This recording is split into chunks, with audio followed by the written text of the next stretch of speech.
26 de noviembre del año de 1793, Francia se descristianizó. Durante 3 años y medio, el país abolió la religión. De este proceso surgió un sistema conocido como el comunismo. A finales de la década de los 80, 3 sistemas aparecían en el mundo en la plataforma profética: los Estados Unidos de Norteamérica, la Unión Soviética y el Vaticano. Solamente 2 podrían llegar hasta el fin. La Biblia también nos anticipó desde hace mucho tiempo que el comunismo al final de los tiempos desaparecería del terreno profético.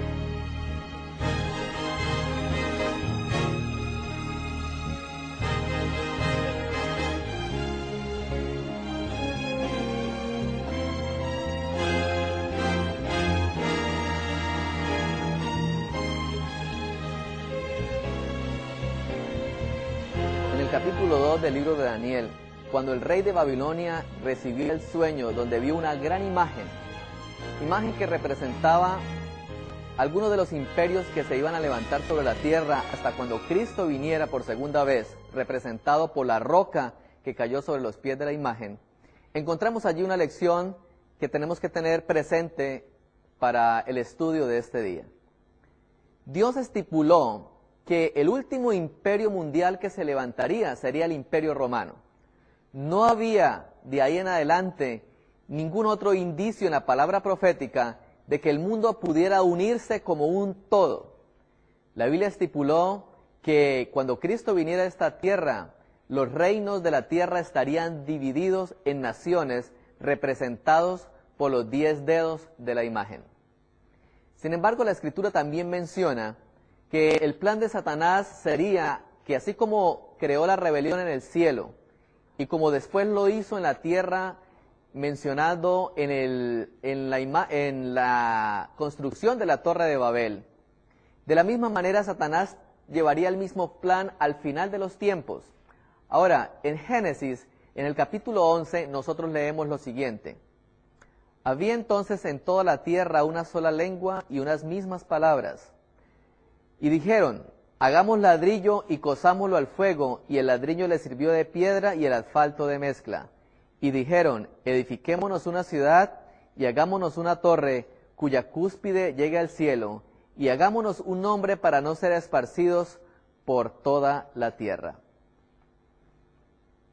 Es decir, ha sido el plan de Satanás unir al hombre en abierta rebelión contra Dios.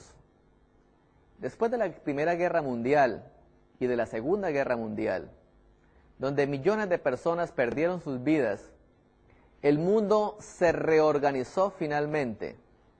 Ahora quedaron 2 bloques, uno dirigido por la Unión Soviética y otro dirigido por los Estados Unidos. Este orden mundial duró cerca de 40 años, pero llegada la época de los 80, el mundo conoció que debía reorganizarse nuevamente con la caída del comunismo. La Sagrada Escritura menciona también que el surgimiento y la caída del comunismo iba a ocurrir tal cual lo había estipulado desde hace mucho tiempo la palabra profética. Vamos a mirar algunos detalles de la profecía que nos hablan acerca del surgimiento de este poder, así también como de su caída. En el libro de Apocalipsis, en el capítulo 11, se encuentran algunos textos que nos hacen referencia a cómo iba a surgir este poder. Dice la palabra de Dios de la siguiente manera: Apocalipsis capítulo 11, versículo 1 en adelante. Entonces me fue dada una caña semejante a una vara de medir, y me dijo: levántate y mide el templo de Dios y el altar y a los que adoran en él. Pero el patio que está fuera del templo déjalo aparte y no lo midas, porque ha sido entregado a los gentiles, y ellos hollarán la ciudad santa durante 42 meses.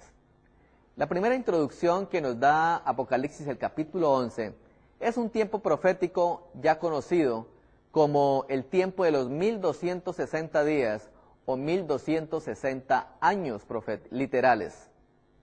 Este mismo tiempo, también conocido como el tiempo de los 42 meses, finalizó en el año de 1798. Para aquel tiempo, la Biblia nos dice que un hecho importante iba a ocurrir y nos da algunas características especiales para que nosotros podamos descubrir este tiempo.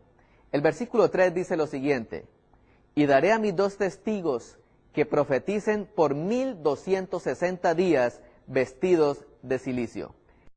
Cuando Jesús estuvo aquí en la tierra, hizo referencia a las Escrituras como si ellas fueran las que dieran testimonio de Él. Es decir, estos 2 testigos que se presentan aquí en el libro de Apocalipsis, en el capítulo 11, hace referencia a la palabra de Dios. Ella es la que tiene poder para hacer lo que Dios dice.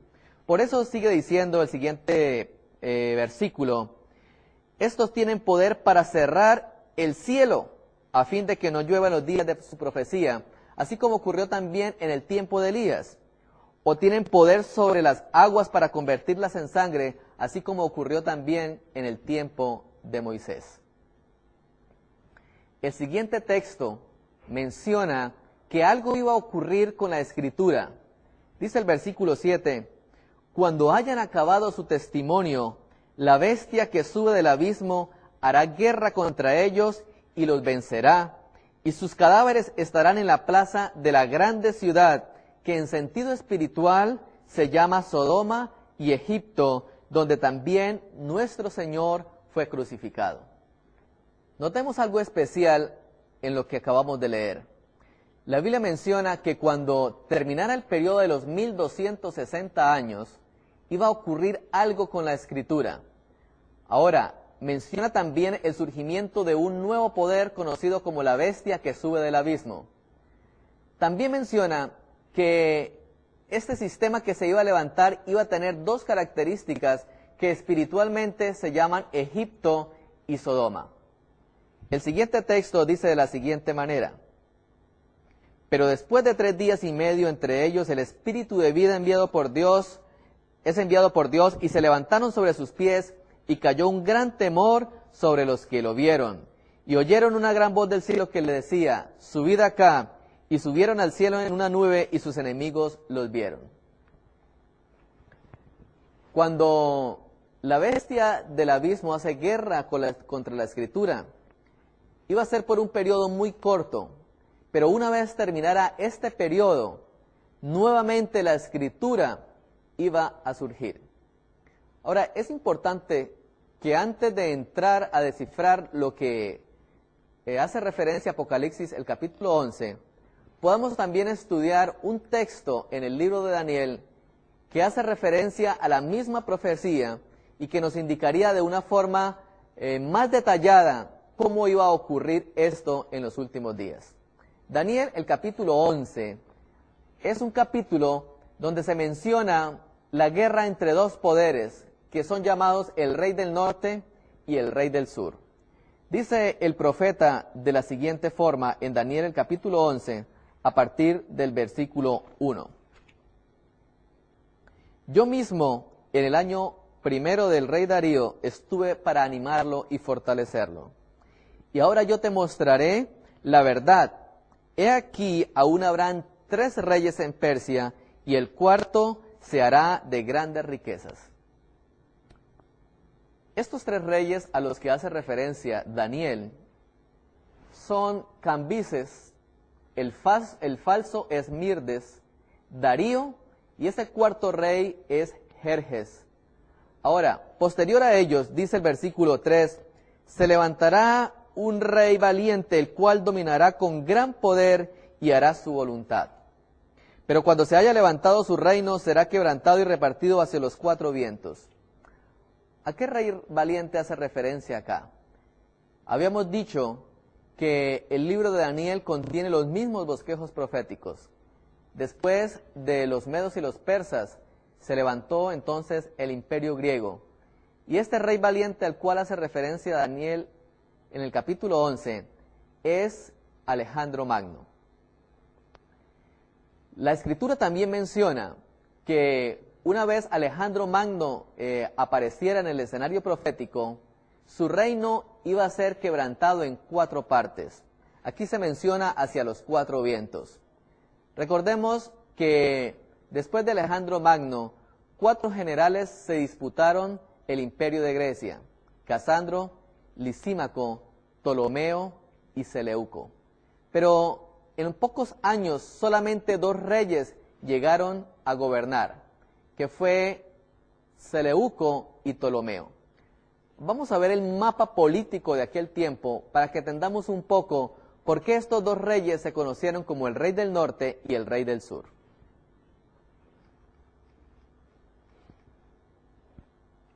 Los Ptolomeos ubicaron toda su expansión en lo que en aquel tiempo se conocía como Egipto, mientras que los Seleucos ocuparon toda la parte de Siria y de lo que era el imperio de Babilonia.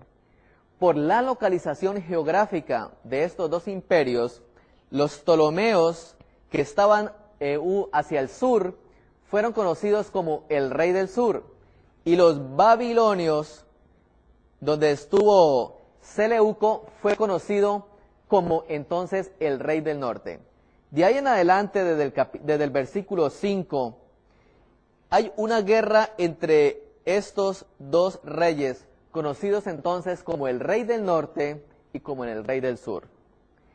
En el versículo 20 aparece entonces un nuevo imperio. Dice el versículo: y se levantará en su lugar uno que se hará pasar por cobrador de tributos por la gloria del reino, pero en pocos días será quebrantado, aunque no irá ni en batalla. En el tiempo de Jesús, recordamos nosotros que hubo un hombre que se conoció como un cobrador de impuestos, y fue precisamente en ese tiempo que nació Jesús, y fue Augusto César. Es decir, la profecía de Daniel, el capítulo 11, nos lleva bajo los mismos imperios que nosotros notamos en Daniel, el capítulo 2, Medo-Persia, Grecia, y ahora vamos en el imperio romano. Pero hay algo interesante allí. Dice el versículo 40 de la profecía de Daniel 11, que en el tiempo del fin, el rey del sur se levantaría contra el rey del norte, y posteriormente el rey del norte se levantaría contra el rey del sur como una tempestad. El tiempo del fin empezó en el año de 1798, de acuerdo a las profecías bíblicas. El último de los descendientes de los Ptolomeos fue conocida más bien como Cleopatra. Para 1798, ya los descendientes del imperio seleucida, que fueron conocidos como Seleucos y Antíocos, ya no existían más. De igual forma, los Ptolomeos tampoco existían. ¿Por qué será que la Biblia menciona que en el tiempo del fin nuevamente se levantaría el rey del norte y el rey del sur? Ahora, notemos algo especial. Apocalipsis capítulo 11 nos dice que también para esa misma fecha, en el tiempo del fin, se levantaría una bestia que sube del abismo y que en sentido espiritual se llama Egipto.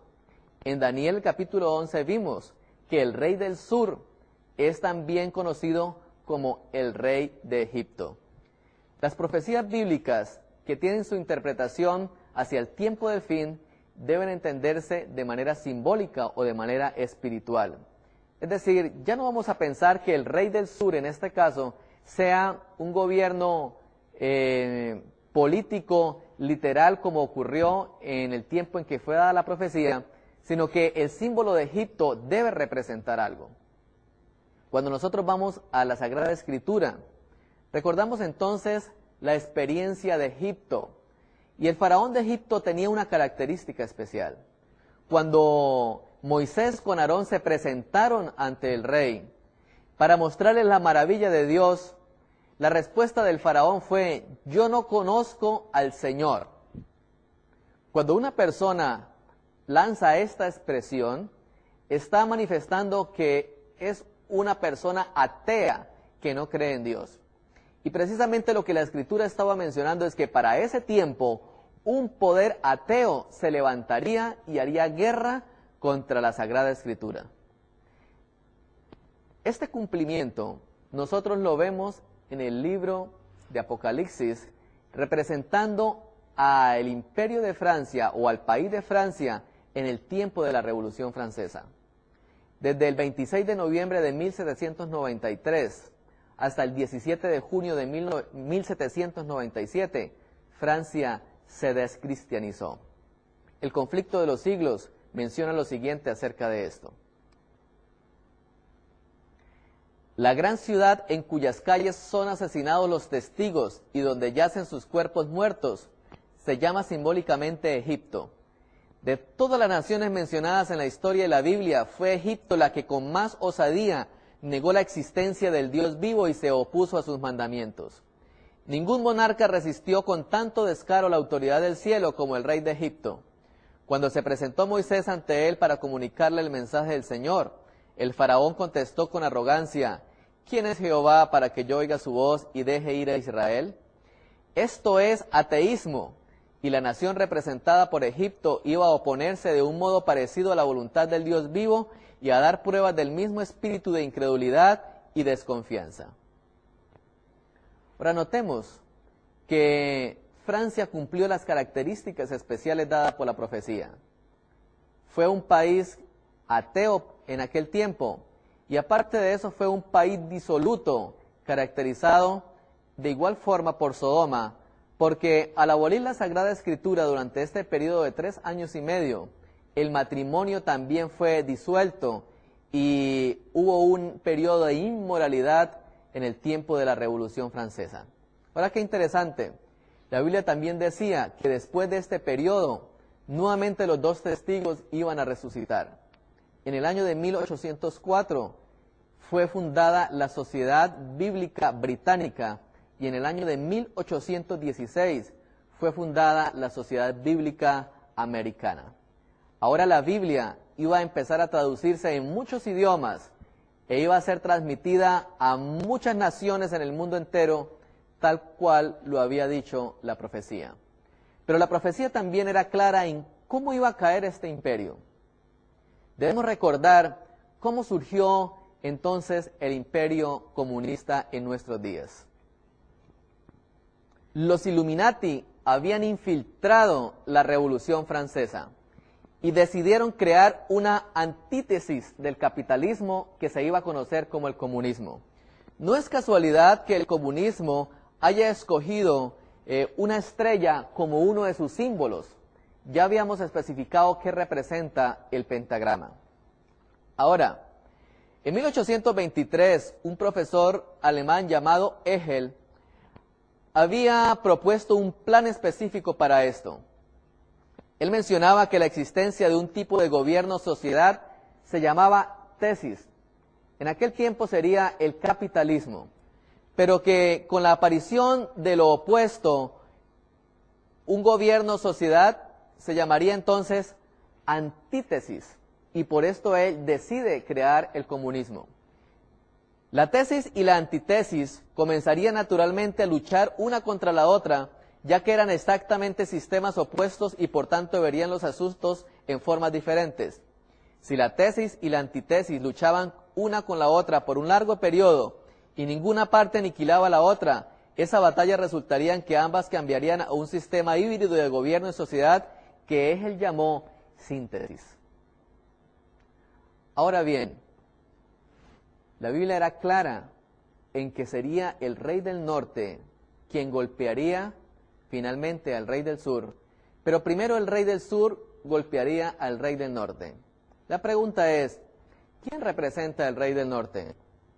Así como Egipto y Sodoma han sido un símbolo espiritual, también Babilonia, el sitio donde reinaban antiguamente los seleucos, también debe interpretarse de manera espiritual. En el libro de Apocalipsis, en el capítulo 17, nos habla de una mujer que está sentada sobre una bestia escarlata. Y dice el versículo 4 de Apocalipsis 17, y la mujer estaba vestida de púrpura y escarlata, y adornada de oro, de piedras preciosas y de perlas, y tenía en la mano un cáliz de oro lleno de las abominaciones y de la inmundicia de su fornicación, y en su frente tenía escrito un misterio: Babilonia la Grande. La Escritura nos menciona entonces que una mujer al final de los tiempos tendría el sentido espiritual de Babilonia. Una mujer en la Escritura representa una iglesia, un poder religioso. Y este poder que se representa acá es un poder apóstata, porque se menciona como una mujer ramera. La Escritura también es clara en mencionarnos que muchas de las costumbres que este poder iba a tener, lógicamente habían sido traídas de Babilonia. Nosotros hemos venido estudiando algunas cosas acerca de la religión babilónica y no nos cabe duda de que la Escritura está hablando exclusivamente de Roma en su fase papal. Es decir, el papado es el cumplimiento espiritual de Babilonia en los últimos días, así como Francia es el cumplimiento espiritual de Egipto y de Sodoma. Pero ¿qué más nos estaba diciendo entonces la Escritura? Inicialmente, el rey del sur iba a vencer al rey del norte. Nosotros recordamos que en el año de 1798, cuando Francia se descristianizó, por orden de Napoleón Bonaparte, el general Berthier captura al entonces Papa Pío VI, y este hombre muere un año después en la ciudad de Valencia, en Francia. Esto era el cumplimiento de Daniel, el capítulo 11, el versículo 40, cuando dice que en el tiempo del fin, es decir, por el año de 1798, el rey del sur se levantaría contra el rey del norte. Pero la profecía también menciona que posteriormente el rey del norte se levantaría contra el rey del sur como una tempestad. Es decir, se había estipulado en la palabra profética que con el tiempo el papado tendría que finalmente aniquilar al rey del sur, es decir, al comunismo. ¿Cómo ocurrió esto? ¿Y qué acontecimientos sucedieron desde 1798 hasta el final del comunismo? Recordemos que en el año de 1848, este hombre, conocido como Carlos Marx, saca a la luz pública el Manifiesto Comunista. Con esto, el comunismo empezaba a organizarse como un sistema político. Las estrategias de este sistema eran abolir la monarquía y todo gobierno organizado, abolir la propiedad privada, abolir la herencia, abolir el patriotismo, abolir la familia y el matrimonio, y abolir toda religión. Con esto se pretendía entonces instaurar un sistema no basado en principios morales, sino basado en los principios que había tenido Adán Weishaupt, y lógicamente que eran principios ateos. En el año de 1989, este hombre llamado Lech Walesa es elegido presidente de Polonia a través de un movimiento conocido como Solidaridad, y eso dio inicio al derrumbamiento del bloque soviético. Muchas cosas se han escrito acerca de este tema, pero sin embargo vamos a notar un hecho muy interesante. La revolución bolchevique había ocurrido en el año de 1917. Esta revolución, al igual que en el tiempo de Francia, dio origen a lo que se conoció como la Unión de Repúblicas Socialistas Soviéticas. A partir de ahí, el comunismo se fue esparciendo por el mundo entero. Muchas de las naciones de Europa hicieron parte de este movimiento. También el movimiento se esparcía hacia el mundo, y por eso América Latina también fue invadida con este pensamiento, y aparecieron entonces muchos de los grupos subversivos en varias partes de Centroamérica y Suramérica, tratando de llevar el mismo mensaje del comunismo en los países de Occidente. Sin embargo, también en ese mismo año, en 1917, ocurría también otro hecho importante para el catolicismo, y fue el milagro de la Virgen de Fátima. En el milagro de la Virgen de Fátima, especialmente en el segundo mensaje, recordamos que María anunció a la Iglesia Católica que era indispensable acabar con la Unión Soviética, porque de lo contrario, muchos males vendrían. Durante todos estos años después de recibirse el mensaje de Fátima, siempre los pontífices tuvieron la oportunidad de conocer los mensajes, pero nunca hicieron caso de ellos. Solamente hasta el año de 1980,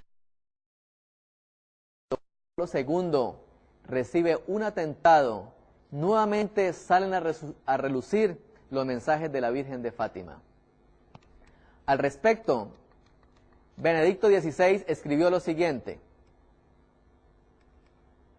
el 14 de mayo del año 2006, mientras se celebraba otro aniversario de la Virgen de Fátima, dijo: el 13 de mayo de 1981, el siervo de Dios Juan Pablo II sintió ser milagrosamente salvado de la muerte por la intervención de una mano materna, como él mismo dijo, agregó el pontífice durante el rezo de Regina Coeli este domingo en la Plaza de San Pedro en el Vaticano.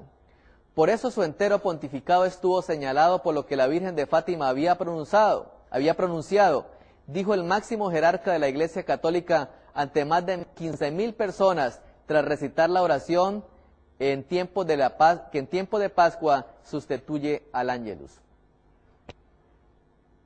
Es decir, el actual Papa Benedicto XVI confirma que el atentado que sufrió el entonces Papa Juan Pablo II fue mitigado por la intervención de María como una madre materna protectora, y que gracias a ella Juan Pablo II no murió en aquel día.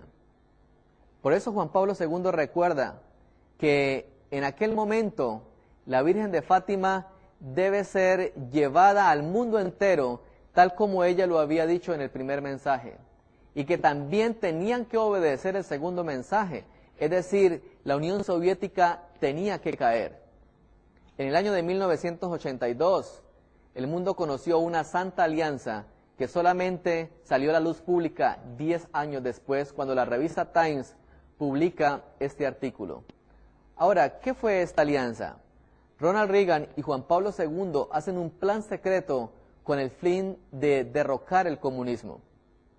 Juan Pablo II aprovechó su nacionalidad de polaco y a través de un movimiento obrero que se conocía como Solidaridad, empiezan a apoyarlo económicamente y a enseñarles cómo podrían ellos llegar a crear una revolución y derrocar ese gobierno comunista para transformarlo entonces en un gobierno demócrata. El hombre que dirigía en aquel tiempo el movimiento de Solidaridad, el sindicato obrero, se llamaba Lech Walesa. Y en el año de 1989, este hombre llega a ser presidente de Polonia.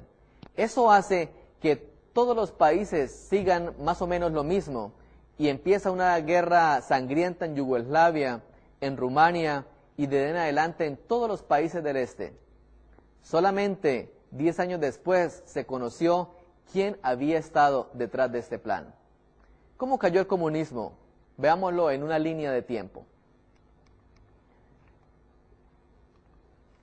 En marzo de 1985, Mikhail Gorbachev se convierte en secretario general del Partido Comunista. En ese tiempo introduce dos palabras nuevas que le dieron la vuelta al mundo: la perestroika o la reestructuración y el glasnost o apertura.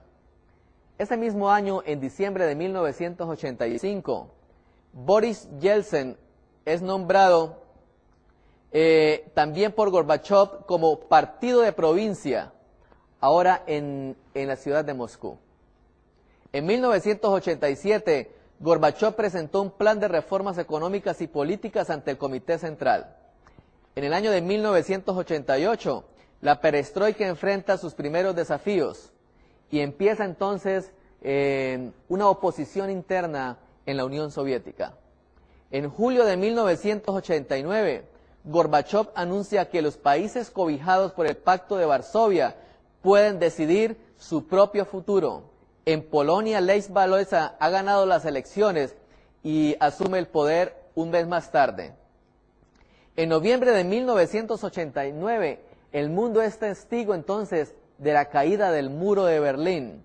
Miles de personas empezaron a destruir y a cruzar uno de los símbolos más potentes de la cortina de hierro. Gorbachov en aquel tiempo no reaccionó. Vemos algunas de las imágenes de la caída del muro de Berlín en aquel tiempo. Y en junio de 1991, los rusos eligen por primera vez a un presidente, en este caso, Boris Yeltsin. Ahora, este hecho dio finalmente la caída a la Unión Soviética. En el libro La llave de esta sangre, Malachi Martin, un sacerdote jesuita, nos da una vislumbre de lo que ha ocurrido en estos últimos años y cuáles son los planes de la Iglesia Católica para el mundo. Recordemos entonces que después de la Segunda Guerra Mundial el mundo se había reorganizado y había empezado una guerra fría de Occidente y Oriente. Pero miremos algo interesante acá. Malachi Martin menciona en el libro La llave de esta sangre lo siguiente. En la página 11, él dice: voluntariamente o no, listos o no, todos estamos involucrados en una triple competencia global a todo o nada, sin reservas. La competencia es quién establecerá el primer sistema mundial de gobierno que haya existido alguna vez entre las naciones. Y ahora Malachi Martin entra a explicar cómo ocurrirá eso y cuándo ocurrirá. Se trata de quién poseerá y ejercerá el doble poder de la autoridad y control, el dominio sobre cada uno de nosotros como individuos y como una comunidad global sobre la totalidad de los 6.000 millones de habitantes que habrá en el planeta Tierra durante el tercer milenio. La competencia de poder es intensa porque ya se ha iniciado y no hay forma de revertirla ni de detenerla. Estas palabras de Malachi Martin nos hace pensar en el libro de Génesis, en el capítulo 11, cuando los hombres empezaron a construir la torre. También la Escritura dice que ya era imposible detenerlos. Ahora, ¿por qué hay una triple competencia global en las palabras de Malachi Martin? Para aquel tiempo él veía el comunismo, el capitalismo y el Vaticano como las tres únicas fuerzas que podrían gobernar el mundo. Sin embargo, en el libro de Apocalipsis, en el capítulo 13, la Biblia nos menciona que solamente existirían dos bestias al final de los tiempos, conocidas como la bestia que sube de la tierra y la bestia que sube del mar. Es decir, los Estados Unidos de Norteamérica y el papado. La bestia que sube del abismo desaparecería entonces del panorama mundial. Ningún político imaginaba alguna vez que este gran imperio fuera a ser destruido de manera tan rápida. Sin embargo, la palabra de Dios iba adelante. Cuando desaparece entonces del panorama mundial el comunismo, los Estados Unidos y el Vaticano quedarían solos en el terreno mundial. Sin embargo, el libro de Apocalipsis en el capítulo 13 menciona que estos dos poderes iban a marchar unidos y que esto desencadenaría la última crisis que vendrá sobre el mundo. ¿Cómo ha ido avanzando este proceso? Veamos lo siguiente. En diciembre del año 2005, Benedicto XVI hace su primer mensaje de Navidad y en él dijo lo siguiente: el sumo pontífice llamó a construir un nuevo orden mundial y afirmó que solo si está unida la humanidad podrá afrontar amenazas como el terrorismo, la pobreza y las epidemias. Por eso Benedicto XVI ha iniciado una campaña no solamente política, sino también religiosa. El 16 de marzo del año 2006, el Papa insiste en que judíos y musulmanes deben cooperar por la paz. Y él dijo lo siguiente: judíos, cristianos e islam creen en un solo Dios, creador del cielo y de la tierra, y por lo tanto las tres religiones monoteístas están llamadas a cooperar entre ellas para el bien común de la humanidad y para servir, sirviendo a la causa de la justicia y la paz en el mundo, manifestó el obispo de Roma. Y el 30 de mayo del año 2006 nuevamente se vuelve a insistir en la necesidad de unidad del mundo. Decía el artículo de la siguiente forma: Bruselas. Las principales confesiones religiosas se dan cita hoy en Bruselas, sede de la Unión Europea. Diversos líderes del cristianismo, tanto del católico como anglicano, evangélico y ortodoxo, el islam, el judaísmo y el budismo, se reunirán hoy con el fin de participar en una conferencia en la que debatirán sobre los valores europeos. ¿Por qué se habla tanto de que Roma tiene una campaña en Europa? Libro de Apocalipsis, capítulo 13, menciona que el Vaticano se levantaría en Europa y que allí ejercería su dominio. Ahora, era necesario que el comunismo desapareciera de la escena final, porque al igual que en la antigüedad, mientras los arrianos, unas tribus que se oponían en doctrina al obispo de Roma, no desaparecieran del panorama mundial, el obispo de Roma no llegó a ocupar el puesto que se le dio en la Edad Media como supremo sobre todos los imperios. De la misma manera, mientras el comunismo no desapareciera de Europa, Roma papal no podría volver a recuperar la supremacía que había perdido 200 años atrás. En América, el poder será ejercido por los Estados Unidos de Norteamérica cuando abandone sus principios protestantes y republicanos.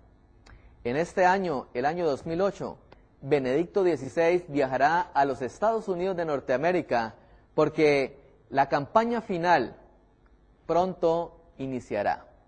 ¿Qué más decía la profecía al respecto? Hoy en día vemos que los últimos países que aún mantienen el comunismo vivo son especialmente Cuba y la China. Pero desde hace unos años hacia acá viene también un proceso de unidad con estas naciones. El 12 de mayo del año 2005 salió publicado este artículo en donde decía: el Papa impulsa relaciones diplomáticas con China. En un encuentro con embajadores de 174 países, expresó la esperanza de ver representados ante la sede apostólica a los países que aún no tienen vínculo con el Vaticano. El Papa Benedicto XVI llamó hoy a que los países que no mantienen relaciones diplomáticas con el Vaticano las establezcan cuanto antes, en directa alusión a China, a Arabia Saudita y a Vietnam. Pienso en las naciones con las cuales la Santa Sede no tiene aún relaciones diplomáticas, afirmó el pontífice en la sala regia del Palacio Apostólico ante representantes de 174 países. El libro de Apocalipsis, en el capítulo 17, se nos menciona de que habrá unidad mundial. Dice el versículo 12 en adelante: y los 10 cuernos que has visto son 10 reyes que aún no han recibido reino, pero por una hora recibirán autoridad como reyes juntamente con la bestia. El versículo 13 dice de la siguiente forma: estos tienen un mismo propósito y entregarán su poder y autoridad a la bestia. Pelearán contra el Cordero y el Cordero los vencerá, porque Él es Señor de señores, Rey de reyes, y los que están con Él son llamados, elegidos y fieles. Es decir, la palabra de Dios menciona que al final de los tiempos todos los reinos tendrán alguna relación con el Vaticano, Y no es de extrañarnos por qué entonces la Santa Sede está preocupada porque los países que no tengan relación diplomática con ella lo puedan hacer.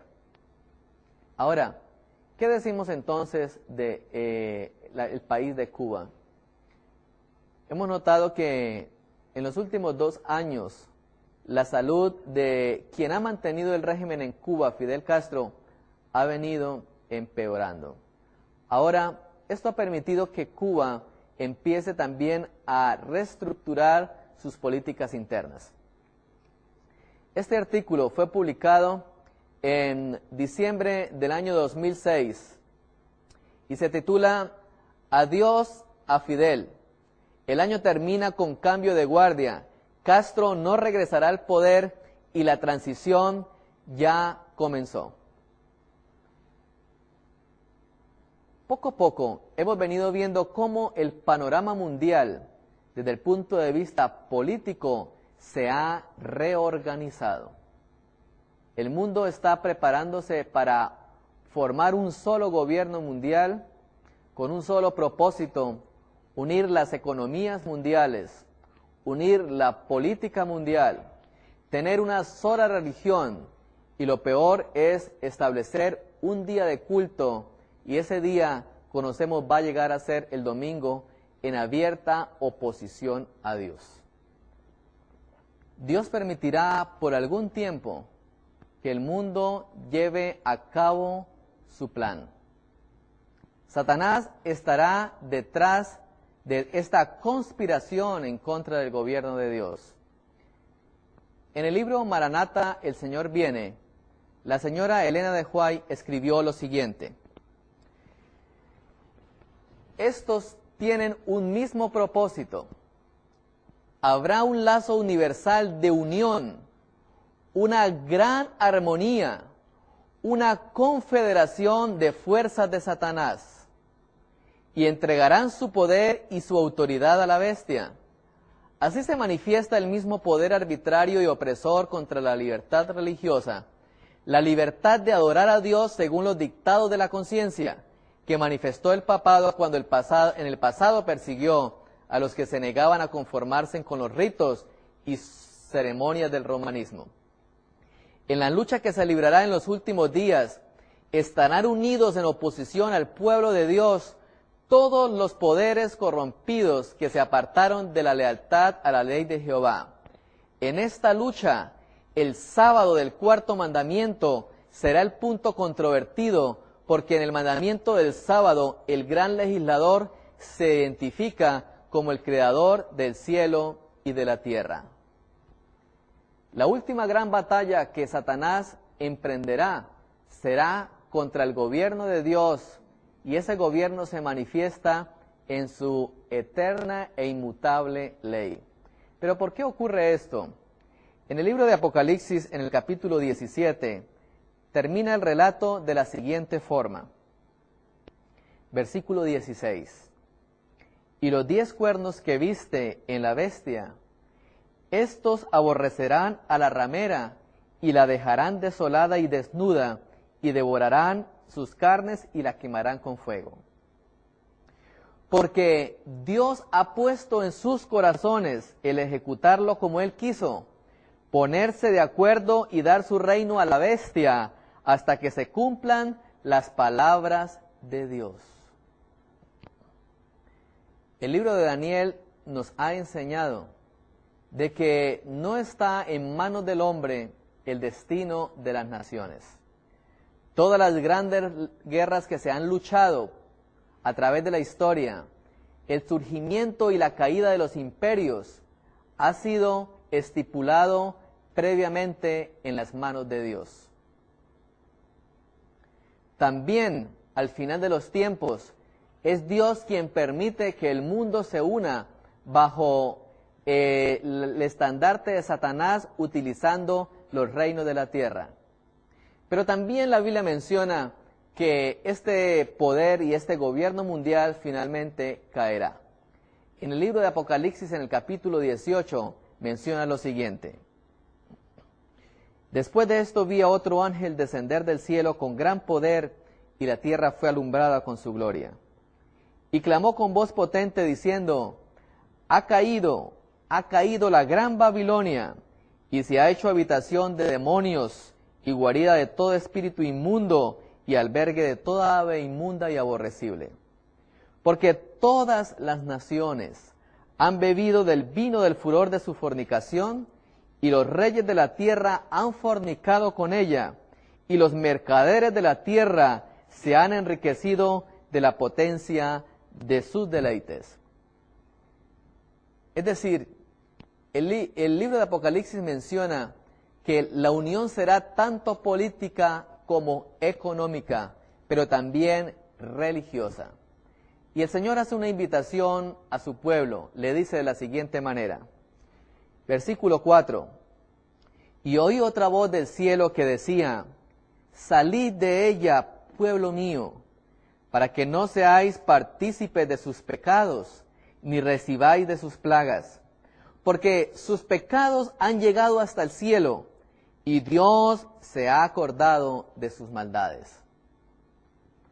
La invitación que hace Dios en estos últimos días es a que todos sus hijos, sus verdaderos hijos, salgan de Babilonia. Salid de ella, pueblo mío, es la invitación del Señor. Dios tiene sus hijos en todo el mundo, en el catolicismo, en el mundo evangélico, entre los judíos, entre los reyes de la tierra, entre los políticos. En todas partes Dios está levantando verdaderos fieles. Y así como en el tiempo del Israel antiguo, solamente los seres humanos tendrán que tomar una decisión. Esa decisión ha llegado el momento en que cada ser humano que habite sobre la tierra la tome. ¿Cuál será tu decisión? ¿Cuál será mi decisión? Dios requiere obediencia a sus mandamientos, a todo lo que Él estableció como santo, como puro y como bueno. La guerra final que se librará antes de que Cristo venga a la tierra tendrá única y exclusivamente que ver con los mandamientos de Dios.